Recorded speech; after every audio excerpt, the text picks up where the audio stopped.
Hello my fellow investors and welcome back to another stock analysis video. Today guys, we are here with the company Gray Television. Now this was actually brought up by Tony Myers. We pretty much said what do you think of GTN, which is Gray Television. So let's actually take a look at this company guys and see whether or not we would like to invest in this company with their current share price as well as their fundamentals. So with that said, let's get started with this analysis.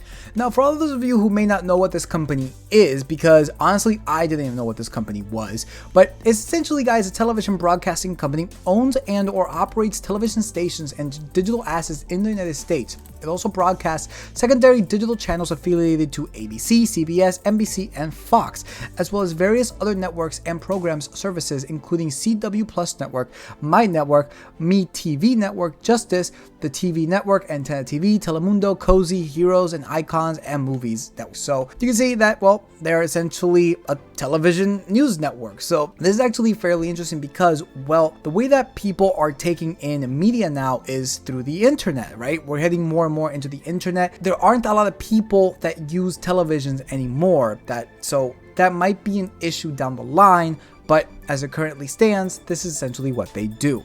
So now jumping into the calculator guys, we got the ticker symbol for GTN, market cap of $1.1 billion and a PE of 4.37 with a current share price of $11.51. And as you can clearly see within the 1 year guys, they're down almost 45%. On the year to date, they're down 46.84%, which is massive. 52-week ranges is between $8.61 to $24.81. So we're not at the lowest low, however, we're still in that lower end part when it comes to this 52-week range. They do pay out a dividend of 32 cents, which is a yield of 2.78% for a payout ratio of 12.17%, a 5-year CAGR of 0 and 0 consecutive years of dividend growth. However, looking at the dividend history, we can see that this isn't the case that they cut it, it's just that they started paying out this dividend essentially in March 11th, 2021. So they don't have the 5 years numbers in order to tell us this 5-year CAGR, as well as they didn't even increase this dividend for a year yet. So that's essentially why this is looking this way. Not because they cut it, but because they don't have that much data when it comes to this dividend in order to give us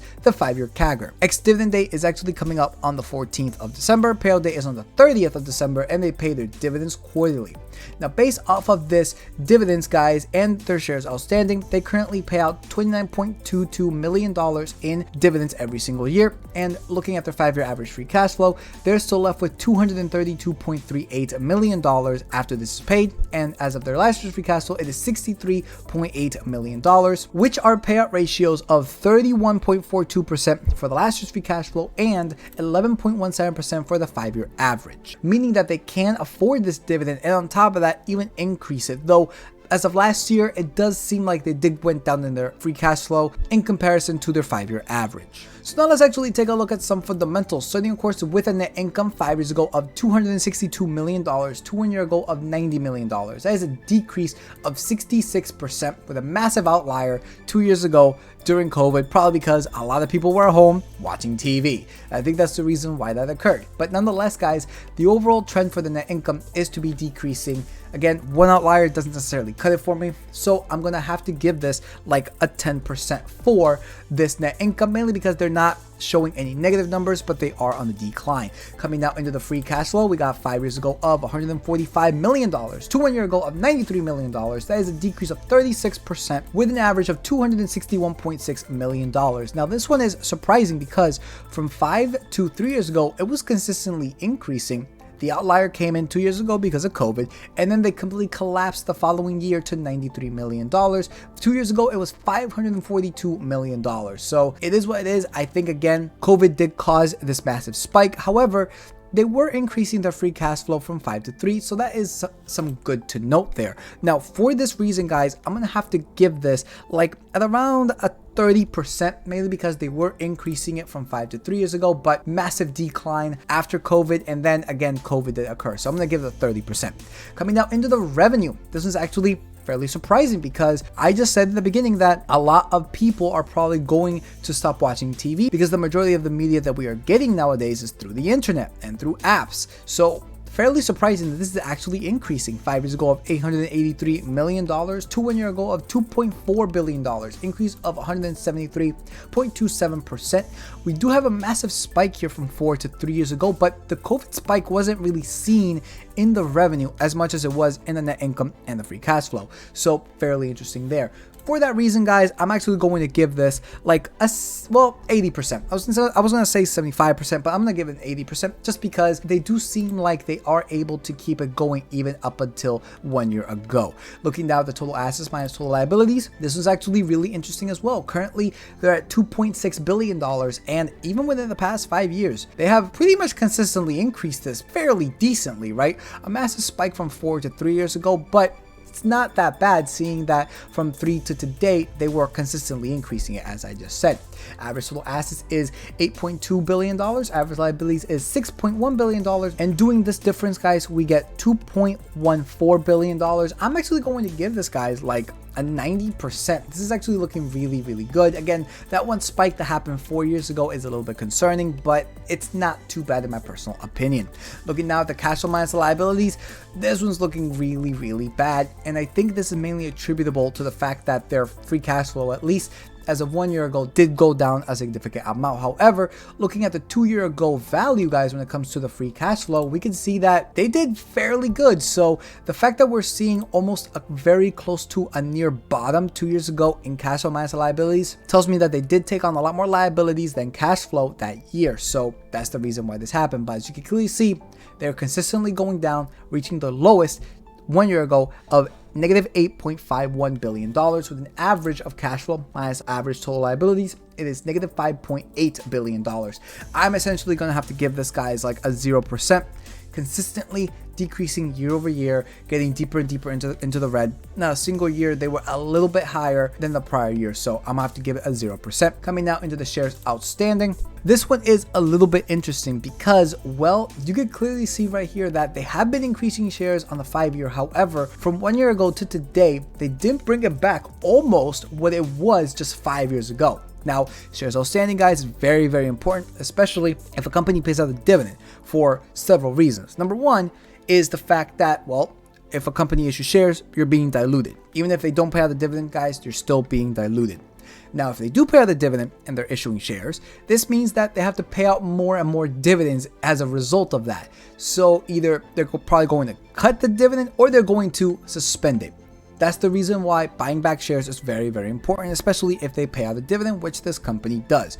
Now, 5 years ago, they had 88.9 million shares outstanding to today of 91.3 million shares. That is an increase on the 5 year of 2.7%. However, take a look at this. From the previous year to the current year, they bought back 2.04%, going from 93.2 to 91.3. Fairly interesting because this means that they're almost back to zero on the 5 year.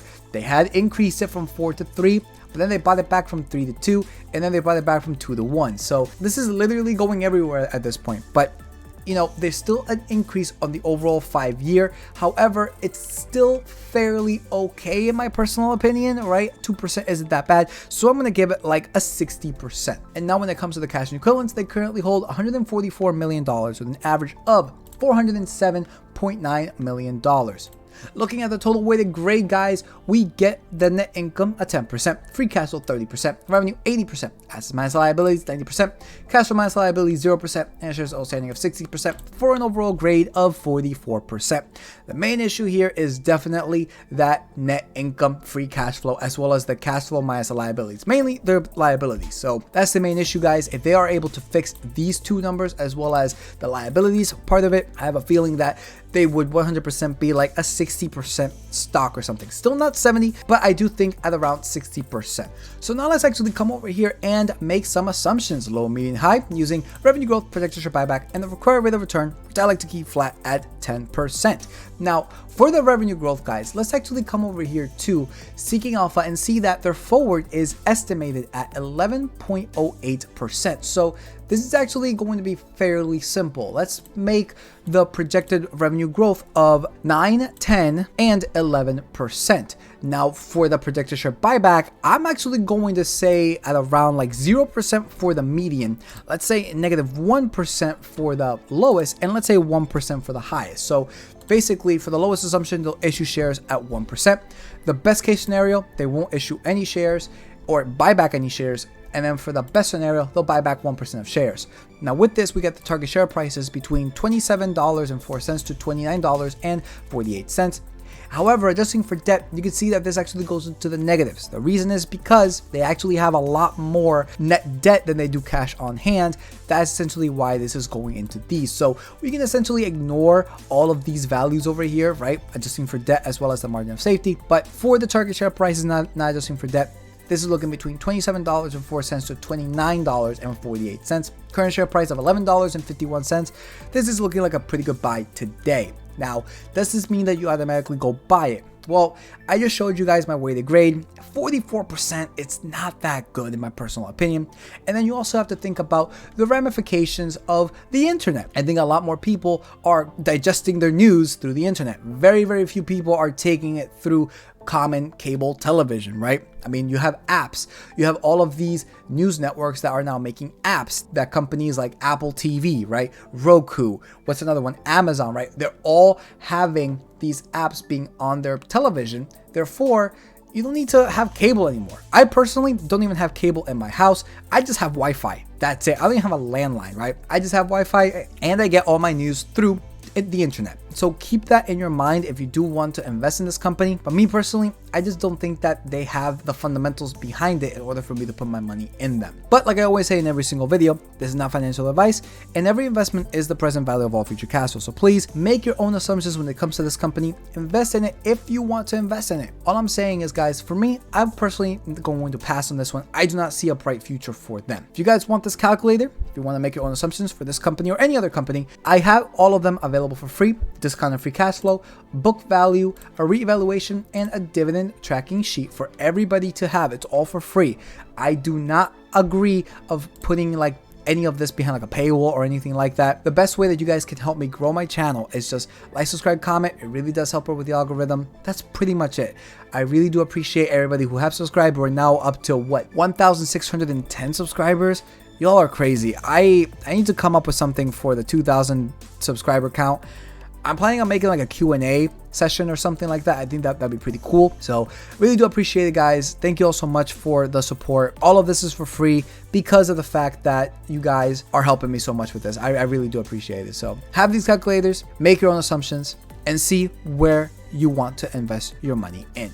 So now let's actually take a look at this dividend, because 32 cents in annual dividends per share isn't a lot, but the share price isn't that high either. So putting in $5,725, this nets you 497.42 shares, which is actually a dividend of $159.17, quarterly dividends of $39.79, and monthly dividend of $13.26. In my personal opinion, guys, this dividend for $5,725, and on top of that, the fundamentals just aren't there. This to me isn't really worth it. All in all, thank you so much for the recommendation for this company. I really do appreciate it. My personal opinion on it is it's a pass. Personally, for me, it is a pass right now because I just don't really see a bright future for them. I really, really don't. Unless they can get into like the internet space, right? Maybe have like an, I don't know exactly how they would actually go about it, but me personally, I am not really liking this company. But that pretty much does it for this video, everybody. Like the video, like, comment, subscribe. It really does help her with the algorithm on YouTube. You guys can follow me on my YouTube sites. Link in the description below. So with that said, peace out. I will see you all in the next stock analysis video.